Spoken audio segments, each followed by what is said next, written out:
Bane nzize alhamdulillah. Call your friends tutandike njagala abantu batono nnyo tugende mu maaso inshallah alhamdulillah. Who is trying to call me? Huh? Babylon. Babylon.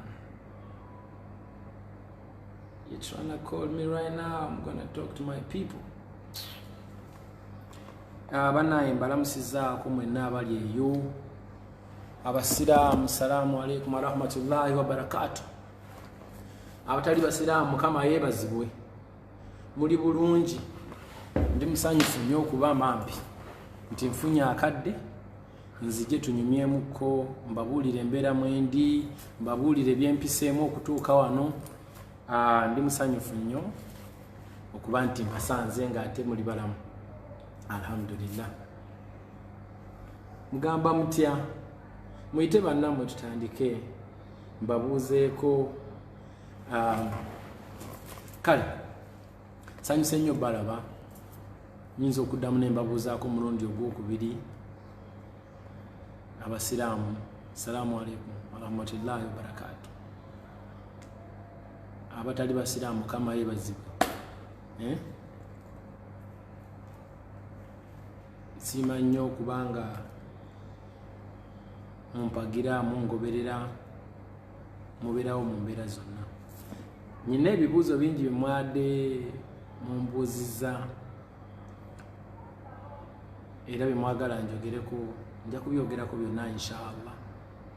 Nja kubyogerako naye ng'okusookera ddala nja kusooka neebaze Mukama ku lw'obulamu bwaffe nze naawe munnange gwandaba essaawa eno era omuntu munnauganda gwe tuva mu nsi emu kwagala nnyo kubanga tulina ekitugatta yensi mwe tuva mwe twazaalibwa ate mwe tugenda okuba nga tuziikibwa inshallah.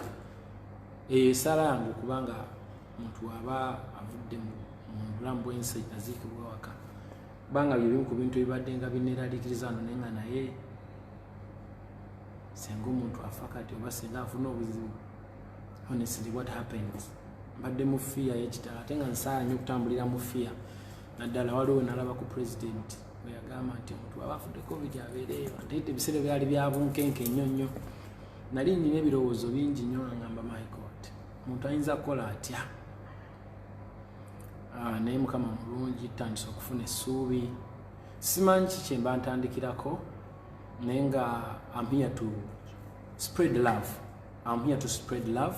I'm here to tell you more about myself, what I've been going through, and me and my brother Splash bwe twasigala wano najja ntya wano ndooza bwe mba ntandika. Kale njagala mbatandikire nti ng'ennaku z'omwezi ndooza zaali around ennaku z'omwezi 12-13 najja mu Abidjan nga nze okuyimba ku festival gye bayita Massa Festival yakabeerawo emyaka mingi. It is organized by the African presidents okubanga uniting cultures ez'enjawulo okuva mu Africa onna mawanga amalala ag'ebulaaya. They invite so many artists from all over the world to come and entertain the people. This festival is supposed to be moving countries eri abo abeegattira mu mukago gwa Massa oba mu ngeri nga baatula ne bakiya African presidents. So najja wano nga nyina performing ennaku z'omwezi 14 March. So bwe natuuka wano na continuinga n'enkola show yange neetambula bulungi nnyo era bwe namala nenzira ku hoteeri ne bandi yange wano twajja abantu twali abandowooza 9 munana ne tukola show yaffe. Bwe twamala okukola show buli omu n'akola ki ne tudda ku hotel. Then twali tulina okuba nga tuflyinga the next day.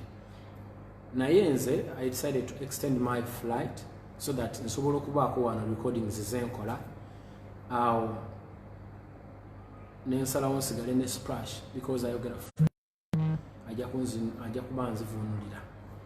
Twali then mwezi ennaku 2 olunaku lwali nitandika oku-extendinga ngetugamba to extend one more day until they cancelled. until the airports zali shut down.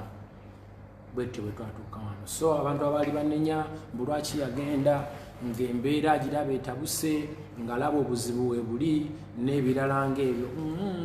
Baganda bange ekyaliwo kyali nti nasayininga contract ate eno festival ya government nga bwe mbadde mbagamba munansonyiwa nyina ndooza poor connection naye nga nali sobola kugaana kujja kuba nali nasayininga contract ate covid yali tannaba kubeera serious bwati nga bwali. So tegwali musango gwange kubanga ndi mu Ivory Coast olunaku olwaleero nali nyina okujja okutuusa obuvunaanyizibwa. However much ebinnaku mwe najjira zaali nzibu naye kyamukisa mulungi nti wendi nkyali mulamu mpise mu buzibu bungi okubanga ndi wano. Abantu bangi abagana naye ate ogezeemu tolabika bubi. Ekituufu sirina kufa, nze ndi hasila oba okitegeera. Nze ndi hasila, nze ndi musajja mupambanyi, mba nyina okuyiiya nti abo nsobola okusurvivinga ndi kaana kambaata mumbedde nnyo mu mbeera ezifaanana bwe ziti n'okusinngako kyova olaba wendi. So nebaza nnyo abantu abasobodde okubanga munsabira ekyo kye kisinga n'obukulu ne munsabira Mukama yankwatiridde okubanga ndi wano kubanga nava e Kampala nga ndi mu bizibu eby'enjawulo. Nali ntegese festival gye twateekamu esente empitirivu ng'ezimu sijja kulima nga tuzeewoze nabwewozi mu bantu tusobole okukola omukolo ogwo kubanga it is my dream to do that festival kuba ntambudde mu mawanga mangi nga ndaba abantu bayambye ensi zaabwe kubanga zisanyuka mu ngeri emu ey'enjawulo, and I wanted to do the same. I wanted to do the same to my country, and that's my dream too. Hope Mukama nanzikiriza nenkontinue nga nenkola festival kijja kunsanyusa nnyo bulamu bwange bwonna. Kakati nga tugenda mu maaso natuuka wano sente ze nali nza okukolera nenzikoze nezigwawo mu nnaku ndowooza nga 2-3 kuba obulamu bwa wano buli very expensive. Bano abantu bakozesa sente zikolebwa Abafaransa ziva na France gye baziprintingira. Sente za wano ziri za waggulu nnyo kwegamba emitwalo gya wano 5 mulimu $100 ate ng'emitwalo 5 n'ogenda mu katale okubaako ky'ogulayo olekayo 10. So obulamu bwa wano buli very expensive, very expensive. Sente zikozesebwa wano zikozesebwa Cameroon, zikozesebwa Senegal, zikozesebwa amawanga n'ozanga 10 n'ameka. So si byangu naye nebaza nnyo bakwano bange basobodde okubanga banyambako nensobola okubanga mbeera wano mu Abidjan. Mikwano gyange mwena ab'enjawulo abanzirukiridde mugeremu obw'endala mwebale nnyo mwebale ddala. Then nebaza ne Mukama Katonda yampa ekitone eky'okuyimba okuba nti nsobola okufunangayo ku ssente ezimbeezaawo yadde simaze kulinnya ku stage era nakyo kinnyambye nnyo. Kindaze nti entuuyo zange ze mbadde nga ntuuya n'emyaka gyonna nali sifiira bwereere. Kuba ne bwe mba ndi mulwadde nga ndi ku kitanda kati nyina essuubi nti nsobola okuba nga nfuna ekyokulya. However much simaze kulinnya ku stage nsobola okufunako ku kyokulya ekitali kyamaanyi nnyo, but at least ekiriwo kisinga ekitaliiwo ndi musanyufu nnyo. So mwebale kunsabira n'abanyambyeko mwebale nnyo ab'enjawulo besobola kuba kumenya wano mwebale nnyo mwebalire ddala yemwe ensonga lwaki ndi wano. Most especially abansabira essaala kintu kikulu nnyo, essaala kintu kikulu nnyo era njagala okukubiriza buli muntu ali eyo nti osabanga nnyo. Prayer is the answer. Pray, God will hear your prayer and God will answer your prayer. God is the greatest. God is the most high. Mukama mulungi. That's what I can say. Otherwise mukunda banga ndabika bwenti ndaddeko omubiri ndabika kaskini sikabi. It's not because nti ndi mugagga nnyo nze namala biki no. Kisa kya Mukama. That's what I can say. Otherwise nali nziza wano for 2 days nakamalawo 4 months. Imagine how much I've spent. And remember, I have a name to protect. Ng'omuyimbi obutaswaza brand yange, obutaswaza nsimu enva na kitiibwa kyange. Imagine what I've gone through. Imagine. Naye Mukama mulungi wetuli wano era bwenti mwesobodde okumalako. Nsaba Mukama anteremu obwangu ate nsobola okubanga nkomawo ne muganda wange Splash ne bannayuganda abalala abali eno kuba kati tuli bangi bemmanyi. nebaza nnyo bannayuganda ababeera mu Abidjan wano kusingira ddala Stella ne sisitawo mutuyambye nnyo bajja ne batuleetera wano emmere ekinayuganda bakoze omulimu gw'amaanyi nnyo Stella webale era abantu abamanyi Stella mwenna mumuneebalizangako ak'ensusu Naluweero abantu b'Eluweero neeyongedde okubaagala n'abalala bangi nnyo bambi Brian badde ntwalako mu gym nenzirukamu kusobola okubanga obwongo busumuluka mwebale nnyo mwebalire ddala ekikwatagana n'okudda nja bagamba nti simanyi naye nyina essuubi bampa hope kubanga ebbanga lyonna lyemmaze wano mbadde ku hope nga kwentambulira oyogera n'abakulu ne bakugaa tukikolako tugezaako tukolaki olumu n'oba understanding kubanga nange kenyini ne gavumenti ya wano ekimanyi wendi era eri concerned naye baŋŋamba airspaces be nga bwe nabagamba nali nfunye mukwano gwange Lydia nga yakunnyambako nzije naye era nga tulina okusaba olukusensa obanga mmeka paka ekwiga byali bizibu nakati sawa ya leero nyina abantu abasobola okunnyambako naye airspace is the problem mawanga gonna gakyasibyewo wakitegeera so katusabe naye nyina essuubi nti ngenda kudda olw'ensonga nti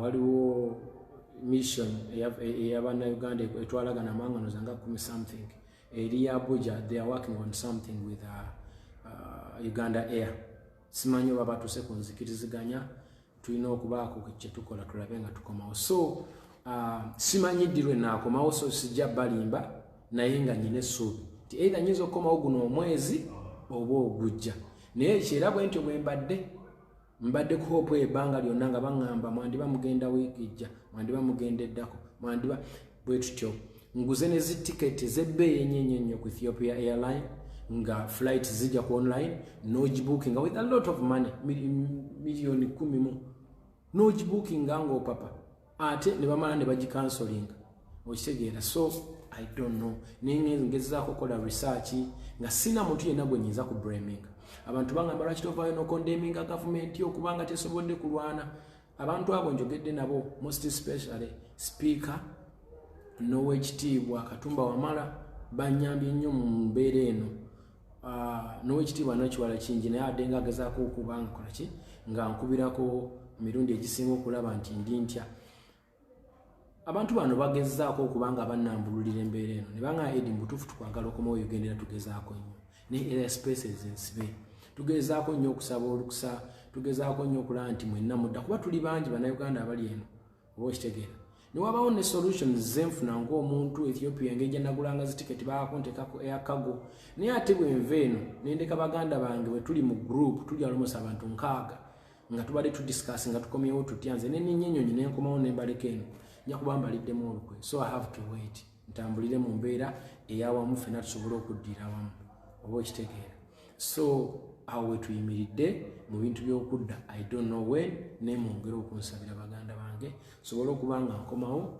I miss my home I miss my people sente ziyiika sente zitokomoka naatera kati kutandika na kutunda byange ndowooza so naye tusaba nnyo Mukama nja kudda inshallah naye ndi musanyufu ti obulamu butambula bulungi ndi mulamu bulungi siina wannuma olubuto lwange mulumanya lusazizi nsumbuwa here and there but it's because I spent nali ndi emmere ya wano ng'erimu kamulali mungi bagisiika nnyo kagamba balimu obulamu bw'ekizungu bungi kuba abantu bano bakyalimu olufalansa lungi balimu omuzungu akyali mungi mu bo tebalinga ffe twebuusa so embeera bwetyo bweyimiridde baganda bange bagamba lwaki tovaayo n'olwanisa gavumenti baleka bakuwa ssente tebampangako ssente naye nyina mikwano gyange abali mu gavumenti benjogera nabo nga bakwano bange kuba nze ndi muyimbi waabwe abayimbira ennyimba ezinyuma ate na nabo kibakwatako bali concerned nga Ugandan citizens okulaba nti nkolaki nkomawo oluganda mukwano gwange Honorable Kyagulanyi naye abadde ankubirangako ne tunyumyamu ne tulaba nga ankamfatinga mu ngeri emu oba endala naye talina kyakola olw'ensonga ebintu biri mu gavumenti si nnyingi nnyo olw'obulwadde bwa covid kugamba tekirigamba nti gamba Uganda ekuleeta eyogere na Ivory Coast ate na Ivory Coast erina okusaba borders zonna zetubuuka okuva wano okugenda okutuuka mu Uganda ensi nnyingi nnyo zetubuuka so biwanvu naye mwebaza nnyo ekitiibwa Kyagulanyi ne bakwano bange mwenna ab'enjawulo basobodde okubanga mumbeererawo mwebale. Ati mu ngeri emu oba endala bingi bye ngenda okwogerako nnyo okuteekera ddala ndowooza kino ekyokubeera eno n'obulamu bwe tulimu nze ne muganda wange Splash mbibabuulidde tuli awo tetumanyi tukomawo ddi naye tulina essuubi nti twandiba tukomawo omwezi guno oba ogujja nga gutandika bwe tusuubira naye bwe tutojjukira bwe tubadde nga batugamba nti kati mujja kati tujja kukola ti naye nga oluusi bikyukamu okusinziira ku mawanga ag'enjawulo. So Splash leeta ndabe so okusinziira ku mawanga ag'enjawulo entebe teteredde like this. Is it okay now? Okay. Ndowooza kiri okay wano musobola okubanga mundaba si byangu tekinologi bintu bya kizungu nnyo ndowooza. Kale tugende mu maaso mbanyonyole. So mbadde ngoberera what's going on social media back home kubanga east or west home is the best. Nze buli kimu ekyange n'abantu bembeera nabo wano bangamba nengoberera nnyo ogoberera nnyo ebintu ebife ewaka ne mbagamba Uganda yenze nze Uganda yeffe bannayuganda. Uganda si bizimbe no Uganda abantu kubanga abantu be bazimba ebizimbe so buli ekigenda maaso mu bulamu bwa buli muntu mbakigoberera era byonna mbimanyi. Naye okusookera ddala njagala ntandike nga nebazaako omwana Sheila Gashumba olw'okuba nti yasitukiramu n'ayogerako ku bintu bya cyberbullying nga bambi ala bavuulwa ate Mukama n'atuyamba omulanga gwe ne guwulirwa ne basobola okubanga tuyambibwa. Sijja kusanyukira kugobwa kwa Tina oba kubaninga show kubanga nze mbirivinga nti Tina muntu era asobola okubanga akyusa mu nkola ye emirimu gye nadda n'atuweereza. Why not? I believe she can change. Najja n'akola omulimu gwe gumu naye nga agukolera mu mbeera ensambusamu etali ya busungu.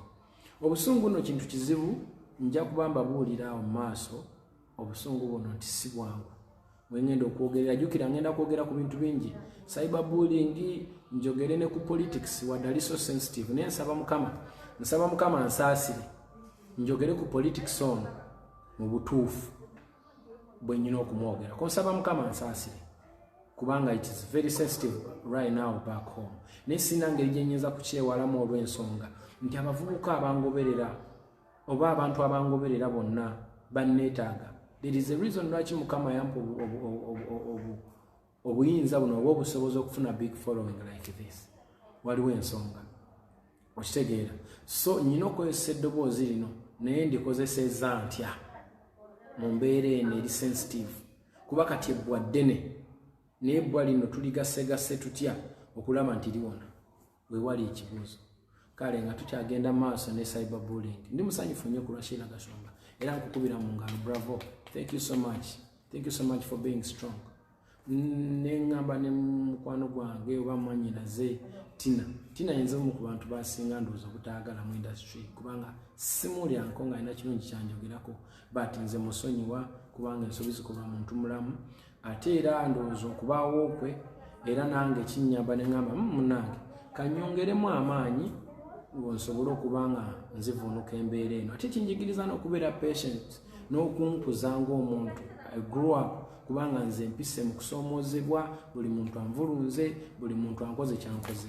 Naye njagala kujjukizaako bannayuganda ku kintu kya cyberbullying ekyo how dangerous it is. Nze namala ebbanga ddene nnyo nga nze ne muganda wange Muze ne Wizo twali tetukwatagana bulungi olw'emirimu n'ebigambo ebyayogerwanga nga bwe mubimanyi. Twamala emyaka mingi naye ndi munnamukisa nnyo nti weyagenda okuviira mu bulamu bw'ensi eno twali tuzzeemu okukwatagana era nga tuyogera bulungi. Bwe nali ndi ne Moze twali kalenda ku birthday ya Spice Diana yaŋŋamba Eddie naye abantu bano twabakola ki? Yaŋŋamba naye omuntu akoze atya? Naye nga munyiivu nnyo ng'alina obusungu bungi era ng'ebigambo byayogera Muze tebyali birungi. Nemugamoze, one day, one time, we shall overcome. That's what I said.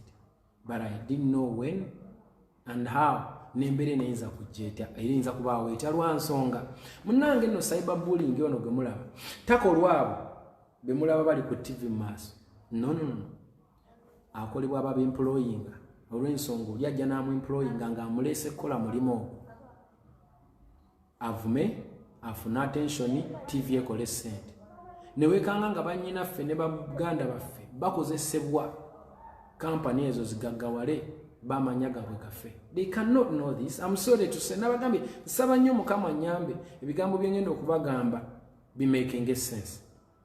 Era bireme kuvaamu buzibu. Though I don't feel babivaamu buzibu, what I don't care. Okitegere ne kasita nabanga nambulu sebulungi nga ntegereke sebulungi. Okitegere bannyinaffe ne ba brothers n'abalala bakozesebwa okulaba nti amanya gaabwe gaffa bafunaako okulya bali bagaggawale kubanga abantu abali mu control beba determining ekigenda okufuluma ku mpewo. Who is the owner of the television? Who is the owner of a radio station? Who is the owner? Ani nnene era nigwe kikwatako nze naawe olumu basonyiwa abaganda baffe abo kuba balina okunoonya ekyokulya mu Uganda ya leero nga bwe mugira beetunula. Naye kye mbagamba baganda bange abo nti bwe naaba ngenda okwogera ku politics kino ekigambo nyinza okizza oba okitegeera nyinza okizza naye nja kwogera ekigambo kimu nti tuli ba Luganda. Nze mumpisizza mu bulamu obutabangawo nga kwotadde ne ex wange oyo mubonyabonyeza omukyalo oyo obulamu bwe bambi osanga buli kimu yabeeranga awo nga yo obulamu bwe si bulungi lwa nsonga ebigambo byabanga bingi kubira ddala nga ndi naye nakati gye yagenda era mpulira muli naye so nga ate obulamu bukyuka nammwe abantu be mwasookerako si be muli nabo obulamu bibaamu ensobi zikolwa muntu mulamu ffenna tusowaŋŋana ffenna tuyombagana ffenna tukola ki olaba olwana n'akaana akato koozadde n'okagavaawo awo yakukubuliri ne kagaanirawo n'olwana nako. Bannange bantu bangi nze nalabako Helen Lukoma yabalukira ku TV n'akaaba.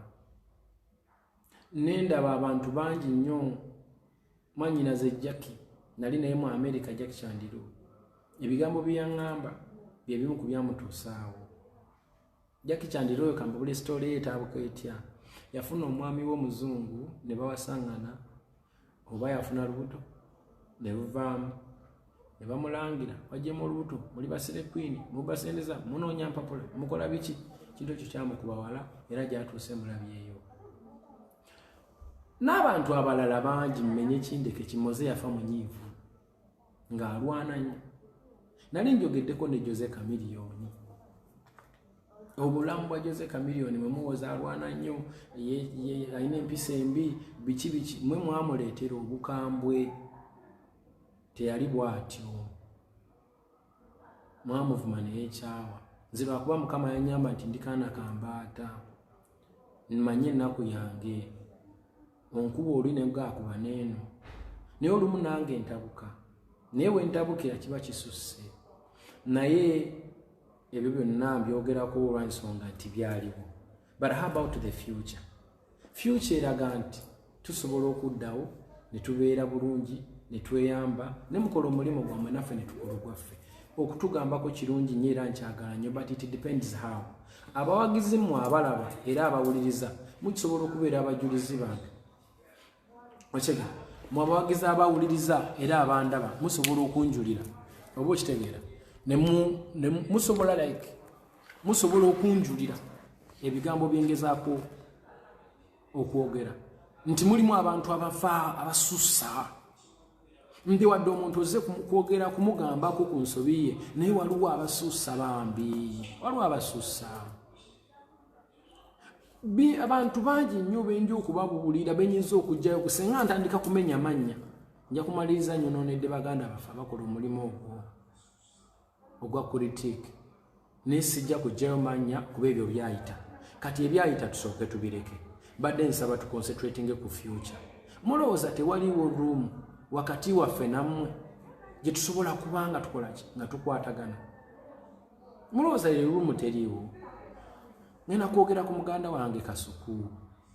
Sigenda kwogera Kasuku lwa nsonga nti biri ebyaliwo n'obuzibu bwe twafuna namusonyiwa mulilla era nkiwa naye alabika yansonyiwa. Simanyi oba yansonyiwa nenze alhamdulillah. I'm clean about him. Era abaana nabagamba nti programu eyo bwebanga erina ekintu kyenjogeddeko temumbuulira era temunsindikira nga voice note ezo kuba saagala kunyegagana n'abantu abo. Recently nawulira kuba nsindikira ku voice note z'omu kubakolako ng'agamba wenafuna 1 million YouTube subscription ng'agamba no byakiyaye simanyi tebikwatagana ono gundi olani ani nemukuweereza voice note nenjogera naye mu Luganda nemugamba muganda wange olaba nemugamba muganda wange olaba. I don't know why this thing is like that. I don't know oba nyina kubeera ntya naye bangamba nti siteredde naye nga tenze ndaba nteredde kati sibitegeera. Onangamba nteredde? Okay, good. Kakati njakwogera ku muganda wange Kasuku. Ye muntu gwe mbadde ndaba ng'agezaako nnyo okudefendinga cyberbullying ng'ate ayogeza confidence ey'ekika ekyawaggulu Kasuku ng'agamba bingi mugende mukebera obwo yaliko ne Natalia Mwanyinaze ng'aliko ne bakeys n'abalala. Confidence eyo waliwo ne Tavingi yakola ng'ali omu. Confidence eyo simbi, it's good to be confident but it depends how, my brother. It depends how. Gwe weekube mu kafaananyi nga gwe Dikenzo, gwe Chameleone, gwe Benda, gwe Spice Dana, gwani nga gwawulira kati owulira omuntu ayogera bw'atyo. Just changing mu katono ove mu Kasukodde mu muyimbi tunuulira programu eyo. I don't want to be an hypocrite because I really wish you well, my brother. I want you to have a successful life so that you can take care of your family. But weekube mu akafaananyi nga gwe muyimbi olaba presenter ayogera bw'atyo ngakkaatiriza nti tujja kubakuba balimba naye nga tewaliyo muyimbi agambye nti tugenda kukukuba. So bambi mbadde nteesa weekubemu omutima omulimu gwo still gukole naye gukole mu nkola ennungi. Bino nno mbyogera bulungi, mbyogeza omutima omulungi, my brother. Naye saagala tutandike kubeera abantu abatali serious in life. Let us be serious people kubanga tukuze.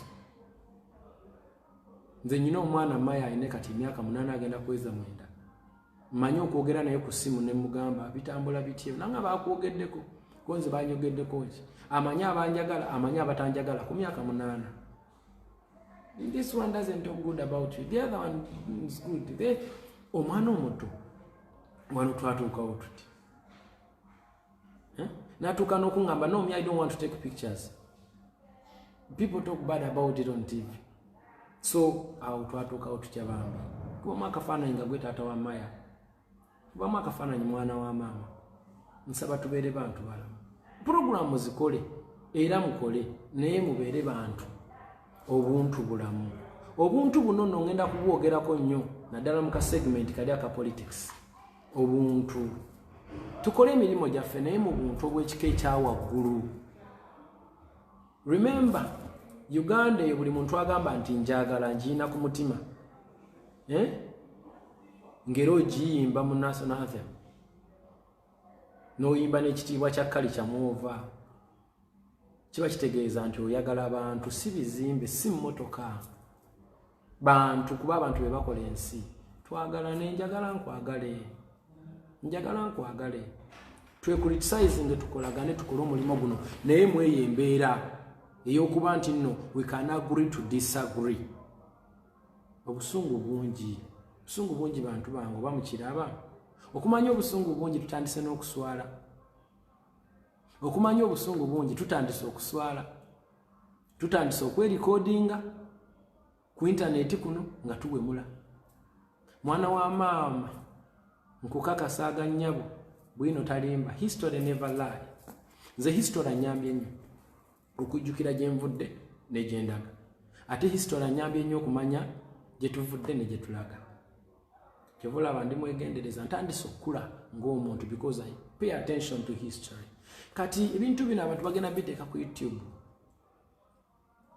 Omwana wo bw'anaaweza emyaka 18, 17 aba ali awo nga gwa kagambo katambiko ng'ofulumya buli kigambo ekinene oba ng'olwanyisa abantu kyokka nga gy'ogenda mutuza omugambo omuntu taba mubi mu nsi, omuntu aba mulungi, omuntu ayagala banne, omuntu ensi agikwata bulungi. Kitegere? So mu mbeera eyo right now I'm talking as Eddie Kenzo, Edrisa Msuza Kenzo. Enzalo Masaka wali. Era nga gye ngenda okuziikibwa. So I'm trying to make sure nti njogera ng'omuntu Munnayuganda era ayagala ensi ye. Bwe mangamba nti njagala ensi yange, njagala abantu, kuba abantu be bazimba ensi eyo. Mbaagala nnyo mwenna. Naye bambi kigambo kya cyberbullying kitadde abantu bangi mu buzibu. Tunuulira Keko. Mumuddeyo mugugulinge Keko. Ebyamwogerwako mpaka nadduka nagende Canada. Olwaliro nyina akantu ke nalabye akakeko. Bwe mbanga mwagala abantu babeere mu state bwe zityo. Alhamdulillah, what goes around comes around. You reap what you sow. Kama is a beach. Nze ndaba Winnie Nwagi oyo yakoowa. Winnie yakoowa. Kyova olaba abantu, manya abantu kye balaba abawagizi baffe nabo kye bagenderako. Bwe balaba nga abantu balolomodo baabwe bavuma bavuluga, nabo kye bakola munnange. Nabo kye bakola. Nabo batandika okubanga bakola ekyo kye balaba kuba ye trend. Winnie yakoowa yabaddamu. Naffe olumu tubaddamu. Aweseke.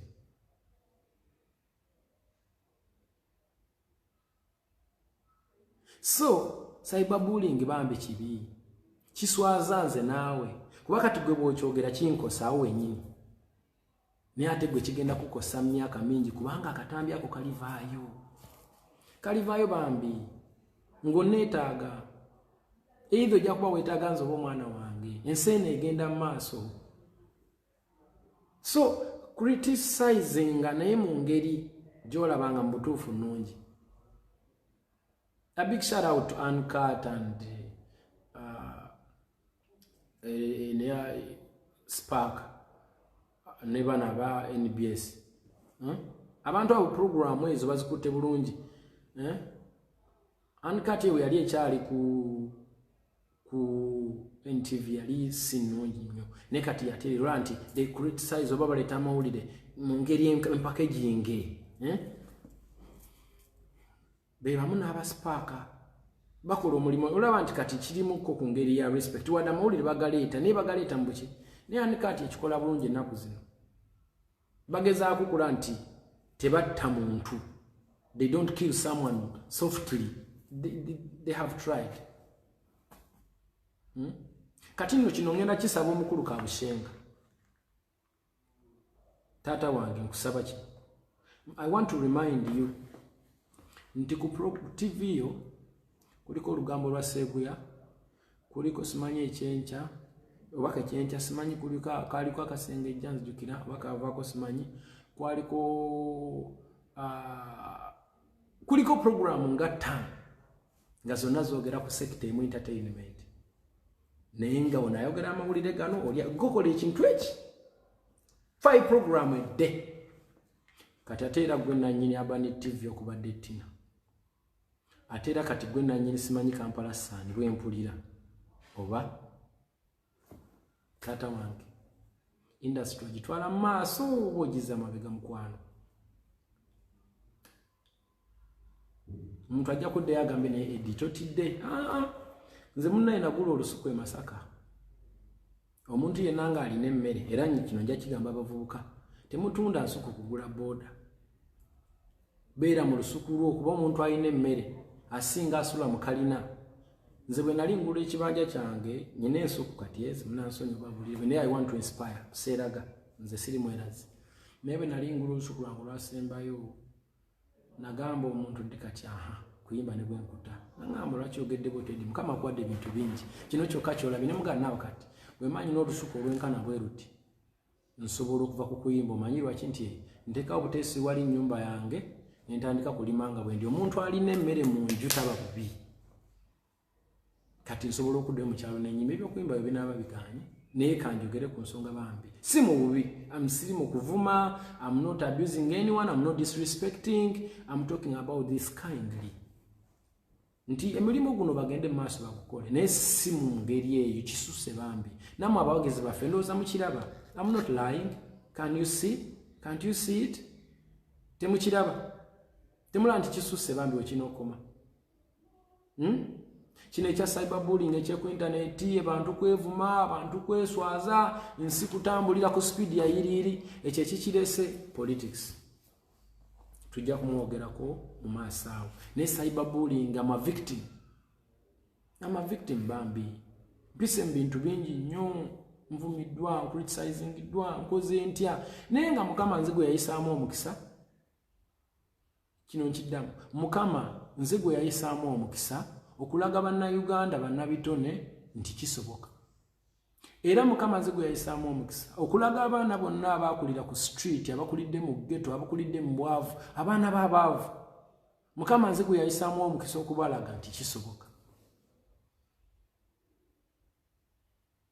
kubanga nze have achieved from zero to where I am nze taata wange mu nsi yaleka ekibanja yakigula emitwalo 10 ate mukulu wange n'akitunda n'agulamu booda era mukulu wange be bamu ku bannamasaka abatandika okutunda ebibanja ne bagula booda nga yakagigula simanyi ate oba yabeetya simanyi oba baagibba musajja yakigula emitwalo 10 yakitunda miliyoni 2 n'agulamu booda ne bagimubba nako obadde otya gwanyumiza gwalwawo yatunda ekibanja n'agula booda ne bagimubbako manda oyo so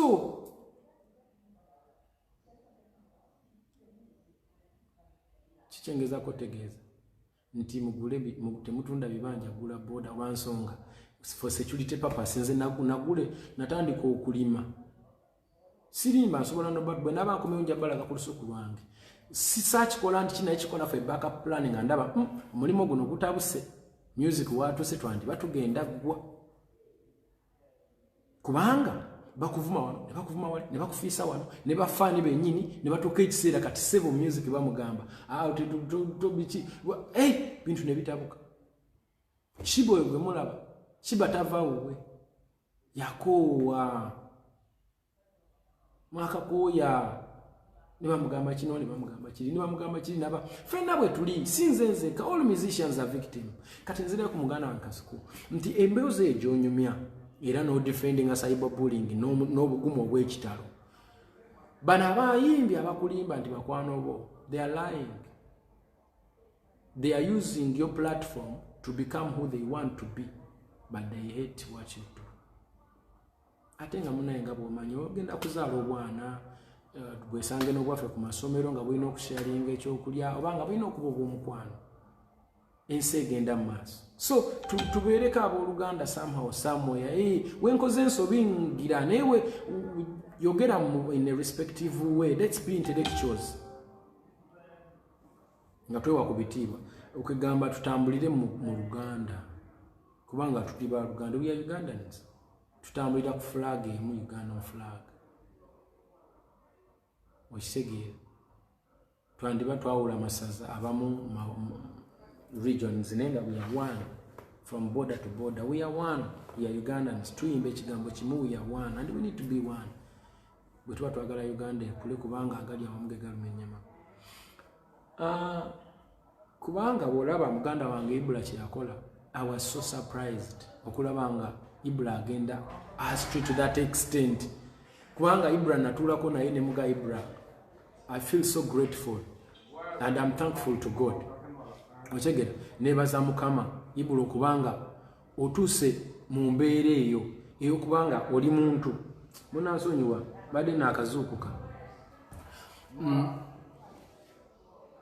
nti namugamba Ibra kimanyi namugamba mukwano gwange ndi musanyufu nnyo kulwa Allah nti osobodde okubanga okyuka n'obanga okola emirimu gino abuuza bulungi ebibuuzo in a respective way abuuza ebintu abantu bye baagala okuwulira abuuza ebintu kisobola okutwala omuntu mu maaso nti akubuuza ekibuuzo n'akiwulira ne kimwongerayo omanyi we learn by doing nti nze osobola okunjigirako ekintu ate gwe n'okifunamu nanye okusinga nze n'ebiseera ebisinga kiva ku bannamawulire ba interviewer n'akubuuza ekintu n'okiddamu oli n'apiikinga n'akulaakulana yensonga lwaki bino ebintu weebiri so nali surprise okulaba nga Ibra ayogera bwatyo naye twayogerako naye bambi I thank you Ibra n'alabika nti arespondinze bulungi ennyo ne yeetonda ekyo ne kivaawo and is willing to move forward kakati nenda bate muganda wakasuku nga bambi ate gwe oli mu kugamba ago tewandyetonze era kye yakola kikyamu bambi that's not right so awo nvuddewo sivaawo mu bubi nkugamba we are one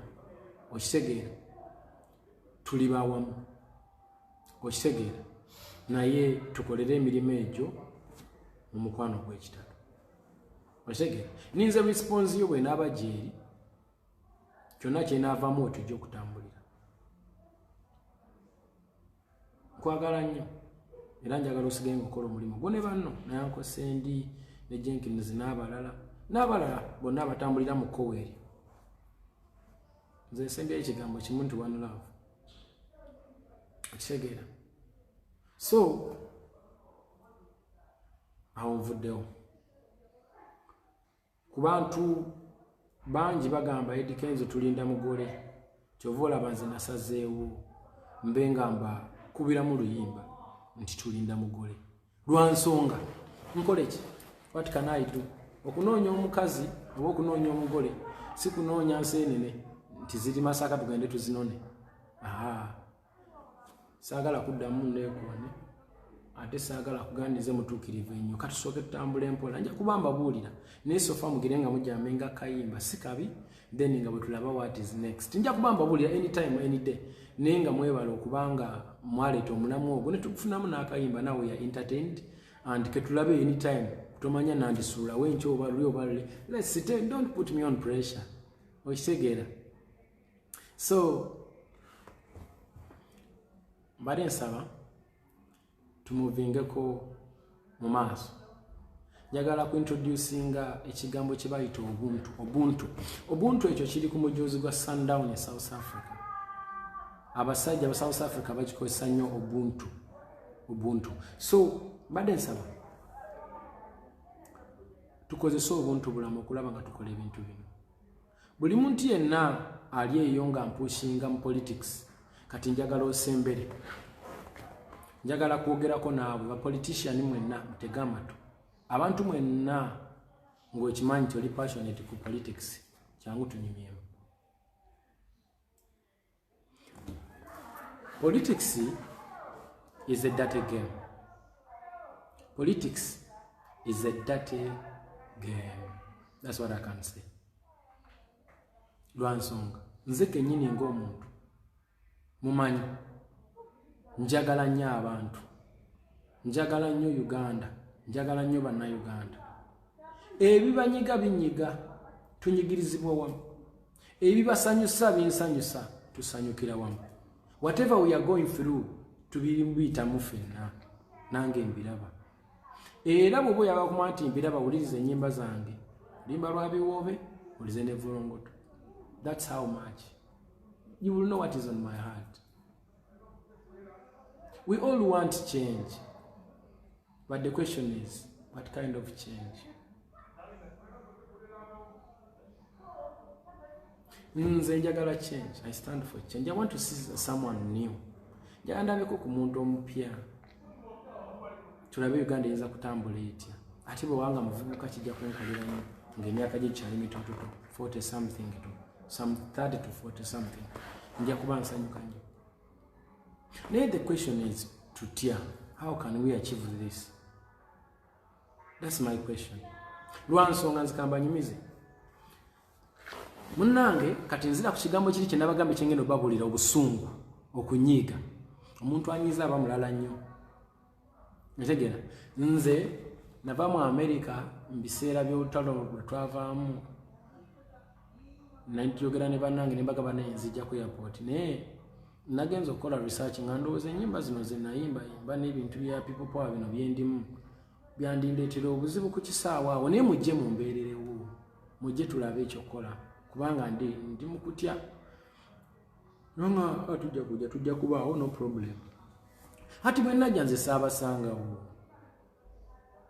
saabasangawo kintu ekyo ne kinkubanyoola ne nga yine tuli kuki ate nenzija nsangwa mu miswiba ne batukwatirawo era nga bwomanyi nti ffe baali batutidde nga balowooza byabufuzi basimanya I don't know naye ngera nali ntiddemu nga ndaba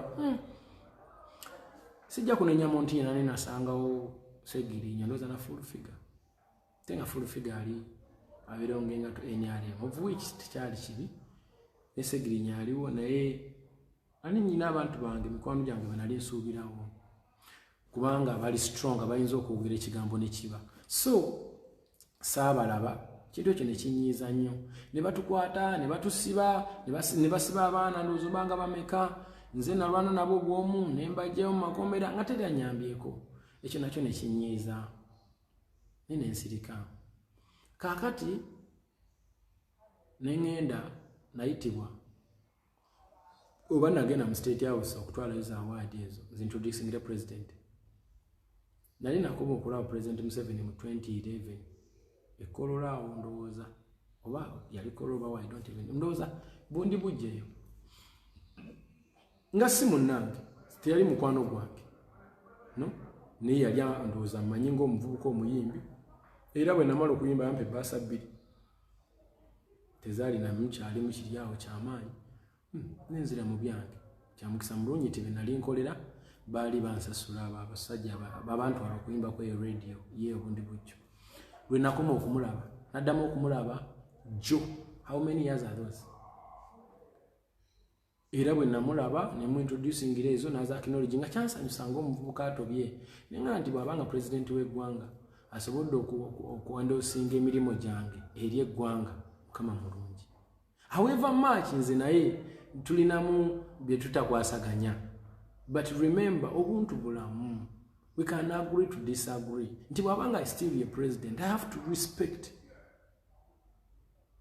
nze mikwano gyange abasinza okunyamba wano wendi bali mu gavumenti bwe bakola si gavumenti tenanyambako gavumenti era tena buyambi bweyampadde nga yo naye abamu kubakola banyambye nnyo bambi okunkubira ku ssimu ne bankonsolinga ne balwana ku bya flight ne bakola ki nga bakikolona ne individual level not government wekitegera nga kutali n'owekitiibwa speaker naye nagezaako okulaba nti anwanira nakati yangamba edi we are trying government yo tenanyamba nti government evuddeyo okuyita mu office bweti nti edi tumukoze tutya naye kwegamba ngezaako kulaga ki nti obuntu n'obuntu bulamu mwene embeera mwe tuli bujjirawa nti bwe navaayo navumwa nnyo ng'ebifaananyi byakafuluma ekiro kyonna seebaka ku tulo ng'abantu abanvuma bakwano bange mbadde njogeranga nabo ku ssimu baganda bange tubadde nga ffenna ku ssimu tuteesa nga ne bwe nali ŋŋenda nabagamba eggulo limu ti owayina omukulu yakoze ki yantemezaako ŋŋenda era nitunyumyamu nti atya bo bennyini ne bambakira olw'okuba ensi embakidde nga weeva ebakutte ey'ensi nalumwa nnyo kati bwe najja kati ndi ku busungu kati bwe najja nze ne president tulina ne twayogera bingi awo twayogera ku music teyampa na budde bungi twayogera ku bya music na award ezona kubanga nali sirina lukusa lwogera ku politics because I'm not a politician senga nali mu kkoweeryo yali ajja kumpa obudde obwo naye saali mu kkoweeryo era teyabumpa twayogera ku ekyo naakola ebibi navumwa kiro kyonna seebaka kunga abantu abanvuma mbamanyi ng'abantu abanvuma mbamanyi nga ne bwe nali ŋŋenda nabagambako nti nomwategedde no nti kabwejjo mbiraagize nakirabanga obunanfuusi nenyiiga ng'omuntu kati bwe nnyiiga nenfuna press conference mwe nayogerera ekigambo ekigamba nti sijja ku campaigningira Honorable Kyagulanyi ekintu nakikoza busungu bwe nakyogera omuliro ne gweyongera waggulu ne gubumbujja bwe guti nga tewali ankubidde kasimu kuŋŋamba nti lwaki wayogedde bwotyo osobola kimenyawo kyekiganye jangu tulabe. Nobody. Bayongera kuvuma, bavuma nakati bakyavuma nakati bakyayogera ebigambo bingi omitingota President Museveni. Naye mazima ddala mbadde nsaba nkubuuza nga ye Gwedi Kenzo Munnamasaka eyali omunaku mu banaku ffe twali bapakasi mu bapakasi nga ffe bapakasi mu ghetto twali bave mu ghetto nga ffe tukolera abe mu ghetto kuba taata wange yali musajja munaku, mama wange yali munaku yava Rwanda eyo, kitange Munnamasaka Munnabuddu, famire zaafiira mu ntalo, abamu awulira simanyi baliwo, abamu byonna awulira buwulizi. Kwegamba that's me. Kati nfuna ntya kola okuva ew'omukulembeze oba nfuna ntya ekirowoozo ekigenda ew'omukulembeze nakkiriza nti jangu ate ne ŋŋamba nedda. Mba ntegeera abantu bange, mba ndimu amagezi. Lwaki ntandika okuwala n'abantu olw'okuba ba NRM olw'okuba ba gavumenti? Nze omuyimbi senga mbadde politician nti ngenda kwesimbawo ku bwerosi 3 ku bwa meya ku bwani oba member of parliament nandibadde mbirongi nga twesate ne political party nenzija nenesimbawo nengamba amwe tuba wakanya muveewo ffe tuba tuddako olw'ensonga I'm going to represent somewhere. Naye kati nze omuyimbi ayimba ennyimba ezisanyusa abantu bonna ntandika ate okubakwata mbaawulemu. Nze nali mpagira people power olwa muganda wange Kyagulanyi kuba nze siri wankwe. Bamukwata nga nyina okuvaayo era nakati ne bamukwata ne bamusiba ne batandika omucunya nga ndaba agenda kufa nvaayo era kubabeera ku street okwekalakaasa mbaako kuba oli muntu wange. Ekyokubiri ekigambo people power our power kinsanyusa nnyo era abakiwagira mbaagala nnyo kubanga kirungi amaanyi g'abantu ge maanyi gaffe temulimu offense. I like it. But the question is tukikozesezza tutya era tukitambuza tutya? Gwooza muganda wange ampuliriza nze musuuza wazza kuyimbira obuyimba tuzze tukwatagana have inspired you have inspired me ozze mu show zange ongulidde ekyokulya nange nkusanyusizza wandibadde ofunya stress njikujjeeko ate tuwalaŋŋane olw'okuba politics fe abatagenda kutuula mu office nti nze leero njagala nkubulya nze natuulamu nadde ndaba muganda wange Arthur bali luno alina ka video ke yakola n'agamba nti omanyi bintu bingi ffe betutamanyi nga tubirabira wano naye ng'ate eri ebbali kirala. N'agamba nti bw'abanga omwami Besigye ne Bobby ne banna abalala bonna bwe baba nga bamanyi nti nno ffenna tuli opposition twagala wate tuli opposition naye tunyigirizibwa twagala tutereezemu twagala okuwamba obufuzi buno lwaki tetukolagana? Bwe tumala okukolagana ne tuvaamu omuntu omu n'atukiikirira naffenna ne tumanya nti munnange kati nno ng'eggwanga nti tuli ku mulamwa gumu era naffe ffenna foosi yaffe tugikola ki? Tugiteekayo kuba tuli bangi ate tuli mu kussa kimu. Naye bano abantu bennyini baganya okwatagana aba example baffe baganya okuvaayo omuntu omu ajja atukiikirire baganya. Kakati nze musuuza omuyimbi alina okuyimba oluyimba lutambule mu bantu bonna. Nsanga ntya munnange olw'okuba ayambadde people power ne muvuma. Nsanga atya munnange olw'okuba ayambadde Jemo oba NRM ne muvuma. Nze so kuba gwe sooka weetunulemu kati gwe yambala nze. Kubanga be bagenda okunziika, be bagenda okunzijanjaba, be bagenda okujja mu show zange ng'ovudde ku biri kuba buli muntu n'abantu abamu be mulabaawo bagenda kuba bakansala, bagenda mu palamenti, bagenda mu presidency, bagenda naye kati nze naawe mukwano gwange ndaba ffe tusigaddewa. Tubeera ku kyalo kimu tuli mu zooni emu tukola omulimu gwe gumu twetemye embale. Tusigaddewa baaba. Nga ne bana batukulira batino tulaga basobola baganya okuvaayo omuntu omwajje atugambe nti tutambule n'oyo. Bayinza batugamba nti bonna batambuza eddoboozi lyerimu n'eddoboozi liganya okwega. Lwaki tebatugamba awo nendabanga si basobya olw'ensonga abantu tusobola okubeera nga tetukwatagana naye ate nze nzigiramu wakati nze how about me kati nze omuwagizi waabwe bo baganya okwegatta kati nze omuwagizi waabwe nange ngana okwegatta ne baganda bange ku kyalo bwe tugenda okweziika bwe tugenda okwegulira ekyokulya ate naffe tulwanagane kati nze nga Musuuza n'ensalawo nti ngenda kubeera ki ngenda kubeera neutral. I don't belong to any political party. Nengamba nze nga Musuuza ayetaaga abantu abagenda okunguperekera e Masaka banjiweko ettaka sigenda kubavuma olwa political gundi zaabwe. Wadde ebinyigiriza bingi era nandyagadde okulaba mu nkyukakyuka naye enkyukakyuka eno njagala nga ya mirembe naye olunanzita kandudde ebbali si mu bubi era wano wennyini nga ndi ku live eno siri mulalu njagala okubagamba nti okunyiiga si kulungi bambi abanyivu bangi naye tukendeeza obusungu kuba omuntu yenna nga munyiivu ensalawo ye eba si nnungi.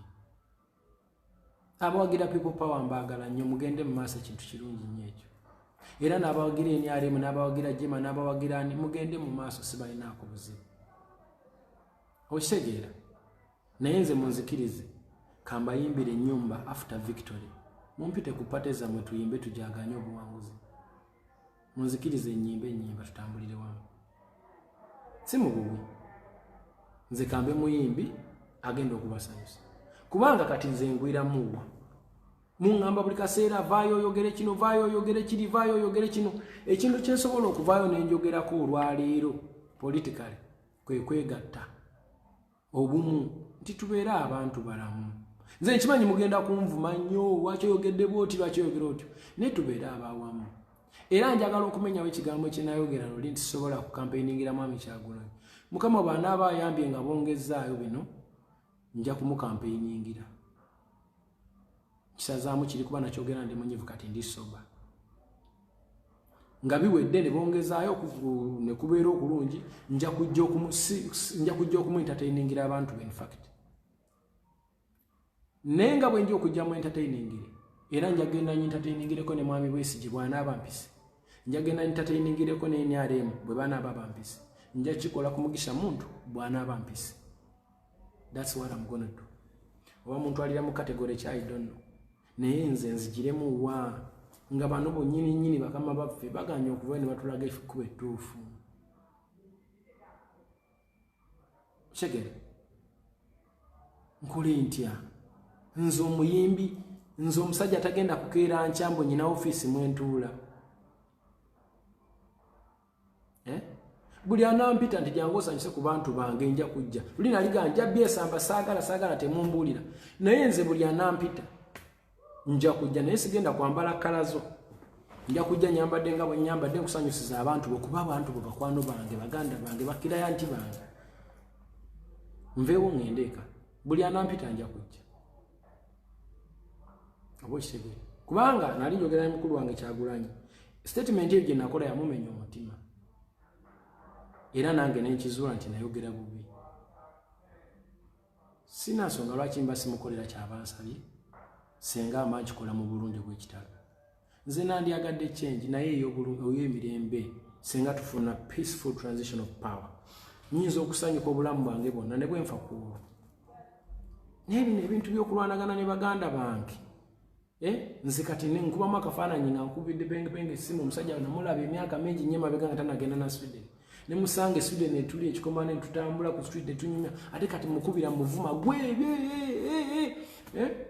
ne nkubira gundi muvumye nze sigenda kuvumagana n'abantu sigenda kwewalana n'abantu bange omuntu aliyo ng'olaba oyagala okumpalana n'okunkyawa n'okunvuma it is up to you naye nze nkwagala nnyo kubanga at the end of the day sina office mwe ngenda kutuula naye ate nze nettira emikwano ekigenda okuntwala mu maaso so mbadde nsaba baganda bange mwenna abanyiivu mukakkane mujje tubeere ba Luganda tusigale nga tuwagira abakandidenti baffe buli omu baayagala mubawagire promote them to higher levels put them in the big offices nefe tusigale naffe abalonzi nga tuli ba Luganda kubanze nasigaza kalulu era ngenda kulonda naye kansigaze kalulu neme kwongerako bingi kwetta mikwano oba okitegeera sigenda kwettira mikwano sijja balimba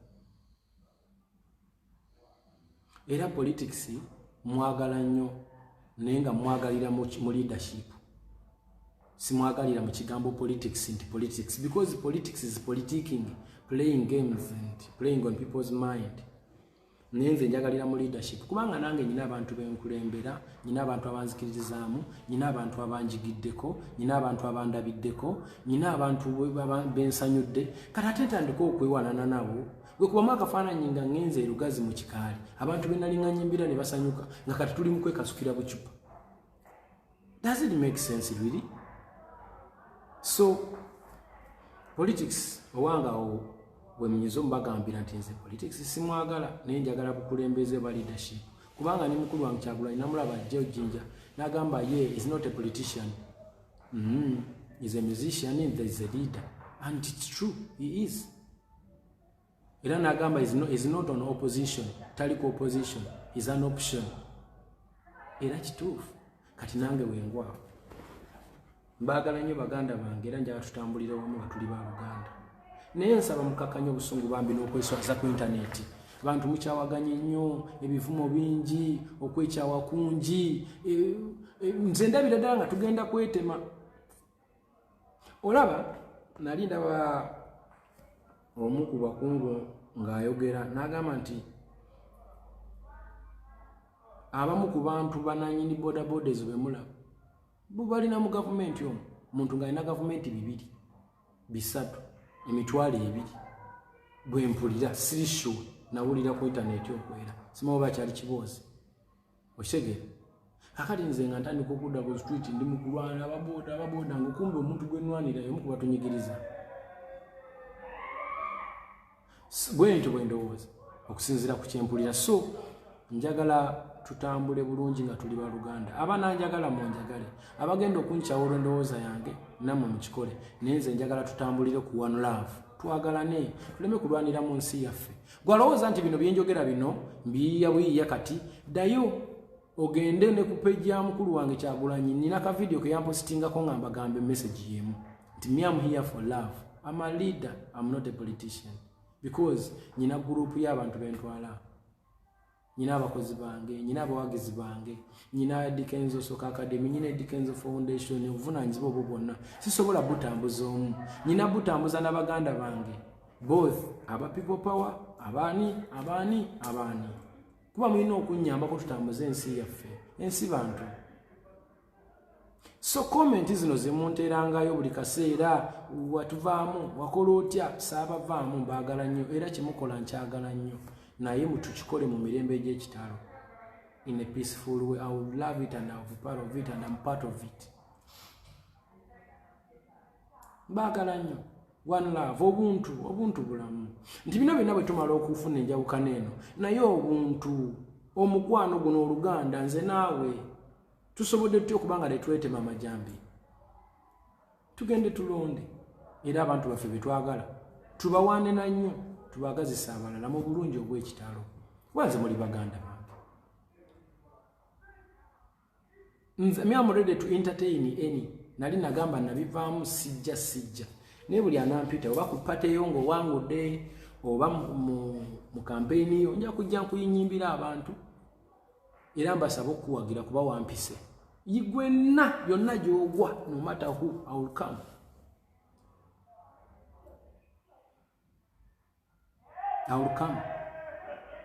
Oba oli independent oba oli ani gwe kasita oba ng'owulira onjagala noŋŋamba Eddie nkuyite Busia neesimbye ku bwa member of parliament jangu onsanyusize mu bantu bange I will come my brother. So mpozika mbagamba nti abaganda bange nti nze when standing for one love, I stand for one love, I stand for ubuntu n'obuntu bulamu. Mbeebaza nnyo mwebale nnyo mwebalire ddala okundaba abalinda omugole katusabe era yenkomerero tesobola kubeera singa ebbanga lyonna anytime nja kuba mbabuulira naba nfunye omuntu gwe neesinga nja kuba mbabuulira anytime abalina okukola ka video mu contacting Martin baagala okubeera mu video mu contacting Martin mukikoleko then nyina video empya gye ngino bawereza gye na shooting ra wano project zange zenkoledde wano nja kubanzibawa era n'ebyenjigiddewo mwebale nnyo mwebalire ddala njagala twongere okutambula nga tutambulira mu Luganda n'omukwano mu analyzing ebintu an intellectual way. This be intellectuals nkwegamba tuwanyisiganya amaloboozi gano mu ngeri ennungamu buli muntu yenna ali eyo ng'olaba njogedde ebintu ebiyinza okubanga tebikusanyusiza nkusaba onsonyiwe era nkusaba on contacting. You can inbox me, you can look for me, ne tutuula ne twogera nga abooluganda nga tumaze kuyomba.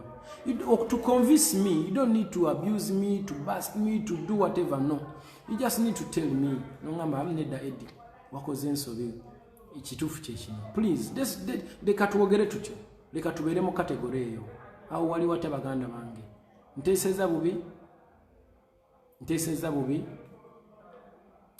bubi kubanga twandibadde tudda ku side emu ffenna ne tuteekayo force ne tuyimiridde kwani kubanga nze njibirivinga Oluganda Kyagulanyi alina amaanyi mangi naye ne bw'anaatuula mu ntebe abalabe be mubamanyi beebo ab'opposition ng'ate kwotadde ne gavumenti gyagenda okujja mu buyinza gyalwanisa bano bennyini be bagenda okutandikirawo okubeera opposition.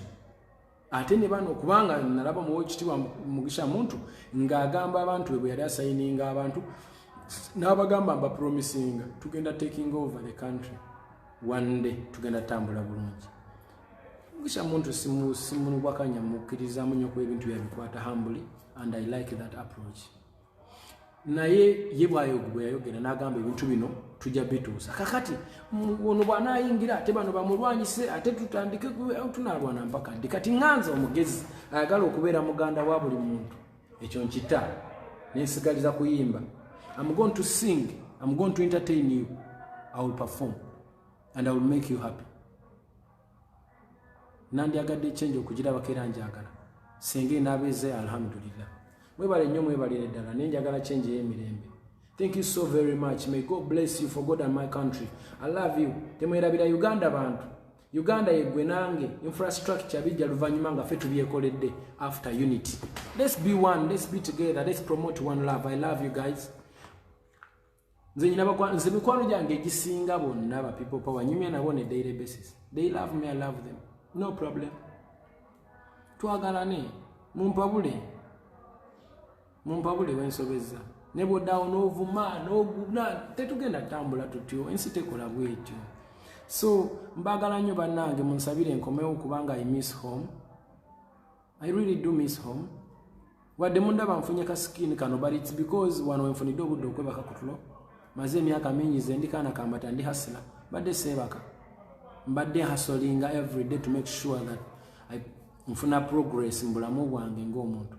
Bwe naba mfunye obudde obulala okwogera naabwe njja babuulira how someone should hustle. Nalabye bawala babeera ku internet okwo ne bakaaba bababa bwe babamenya emitima olw'okuba nze I believe buli muntu asobola okwekolera akasente ke mu ngeri ye kubanga nze nejje wansi mpaka waggulu lwa nsonga mahasa and I will always be.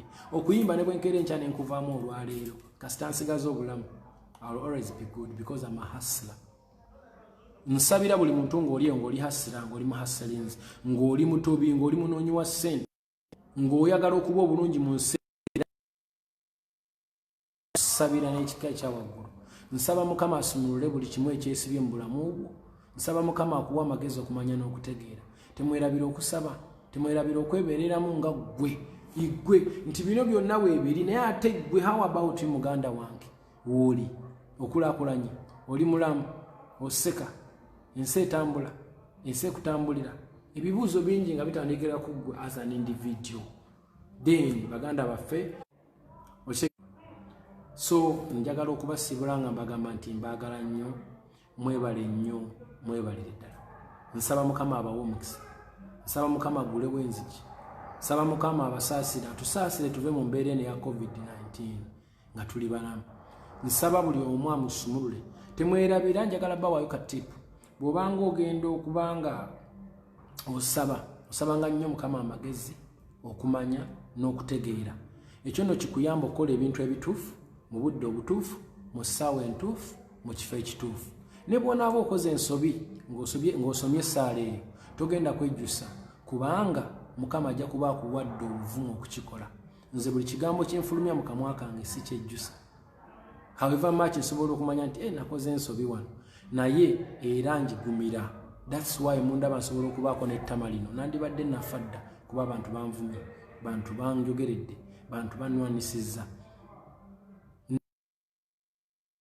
Mba nfulumizza ekigambo, mba nkifulumizza ate sikizzaayo olwa nsonga mba mmaze kusaba. So buli kyenjogedde nga kina gwe kinyizza nkulaba nsaba nsonyi. Ate agenda kunsonyiwa nsaba Mukama akusaasire, nze nkwagala nnyo. One love to all of you. Mwebale.